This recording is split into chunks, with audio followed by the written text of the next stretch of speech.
ന്യൂനപക്ഷങ്ങളിൽ തെറ്റിദ്ധാരണയുണ്ടാക്കുന്ന പരാമർശങ്ങൾ, വെള്ളാപ്പള്ളിയുടെ പരാമർശവുമായി ബന്ധപ്പെട്ട് മാധ്യമങ്ങൾ ചോദ്യത്തിനുള്ള മറുപടി അദ്ദേഹം പറഞ്ഞത് ഇത്തരത്തിലുള്ള പരാമർശങ്ങൾ ഒഴിവാക്കണമെന്നാണ്. മലപ്പുറത്തെക്കുറിച്ചുള്ള പരാമർശത്തിൽ വെള്ളാപ്പള്ളി നടേശൻ തന്നെ വിശദീകരണം നൽകിയിട്ടുണ്ടെന്നുമായിരുന്നു മുഖ്യമന്ത്രിയുടെ മറുപടി. അദ്ദേഹത്തിന്റെ വാക്കുകൾ: ഇവിടെയുള്ള ഒരു കാര്യം നാം ശ്രദ്ധിക്കേണ്ടത്, മുസ്ലിം വിഭാഗത്തെയും ന്യൂനപക്ഷ വിഭാഗത്തെയും ശക്തമായി ആക്ഷേപിക്കാനുള്ള നടപടികളുമായി നമ്മുടെ രാജ്യത്ത് സംഘപരിവാർ നീങ്ങിക്കൊണ്ടിരിക്കുകയാണ്. അതിനാവശ്യമായ എല്ലാ പ്രചരണങ്ങളും നടത്തിക്കൊണ്ടിരിക്കുകയാണ്. ഏത് കാര്യത്തിലും അത്തരമൊരു നിലപാടാണ് സ്വീകരിച്ചു പോകുന്നത്. ആ ഒരു ഘട്ടത്തിൽ ന്യൂനപക്ഷ വിഭാഗങ്ങൾക്ക് തെറ്റിദ്ധാരണ ഉണ്ടാകത്തക്ക രീതിയിലുള്ള പരാമർശങ്ങൾ ഇല്ലാതിരിക്കാൻ എല്ലാവരും ശ്രദ്ധിക്കേണ്ടതാണ്. ഇക്കാര്യത്തിൽ വെള്ളാപ്പള്ളി ഇപ്പോൾ വിശദീകരണം നൽകി കഴിഞ്ഞിട്ടുണ്ട്. പക്ഷേ അത് ശ്രദ്ധിക്കേണ്ടതാണ് എല്ലാവരും.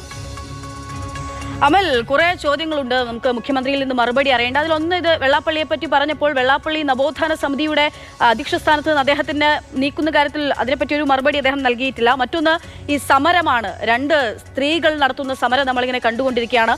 അതിൽ പോളിറ്റ് ബ്യൂറോയിൽ തന്നെ, പാർട്ടി കോൺഗ്രസിൽ തന്നെ വിമർശനം ഉണ്ടായതാണ് ഈ ആശമാരുടെ സമരത്തെ പറ്റിയൊക്കെ. പക്ഷേ ആ സമരത്തെ പൂർണ്ണമായും തള്ളിക്കൊണ്ടാണ് മുഖ്യമന്ത്രി ഇന്ന് നടത്തിയിട്ടുള്ള പ്രതികരണം. ഒപ്പം തന്നെ വനിതാ CPI ഉദ്യോഗാർത്ഥികൾ നടത്തുന്ന സമരവും, നിയമനത്തിൽ ലിസ്റ്റിൽപ്പെട്ടിട്ടും ജോലി കിട്ടാത്ത ഉദ്യോഗാർത്ഥികൾ നടത്തുന്ന സമരവും ഇപ്പുറത്ത് നടക്കുന്നുണ്ട്.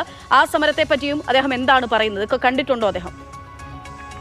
അക്ഷയ, ഒന്നാമത്തെ കാര്യം, ഈ വെള്ളാപ്പള്ളി നടേശൻ മലപ്പുറം ജില്ലയുമായി ബന്ധപ്പെട്ട് നടത്തിയിട്ടുള്ള വിവാദപരമായ പരാമർശം, ആ പരാമർശം സജീവ ചർച്ചയിൽ നിൽക്കുകയാണ്. അപ്പോഴാണ് മുഖ്യമന്ത്രിയോട് ആ ചോദ്യം ഉയർന്നു വന്നത്. ആ വിഷയത്തിൽ മാധ്യമങ്ങളുടെ ചോദ്യം കൃത്യമായിരുന്നു. നവോത്ഥാന സമിതിയുമായി മുന്നോട്ട് പോവുകയാണ് സംസ്ഥാന സർക്കാർ. നവോത്ഥാന സമിതിയിലെ പ്രധാന ഘടകങ്ങളിലൊന്ന് വെള്ളാപ്പള്ളി നടേശൻ. അങ്ങനെ വെള്ളാപ്പള്ളി നടേശനെ പോലെയുള്ള ആരുടെ ഭാഗത്തു നിന്നും മലപ്പുറം ജില്ലയെപ്പറ്റി അങ്ങേയറ്റം വർഗീയമായൊരു പരാമർശം ഉണ്ടാകുന്നു. ആ പരാമർശം വലിയ ചർച്ചയാകുന്നു.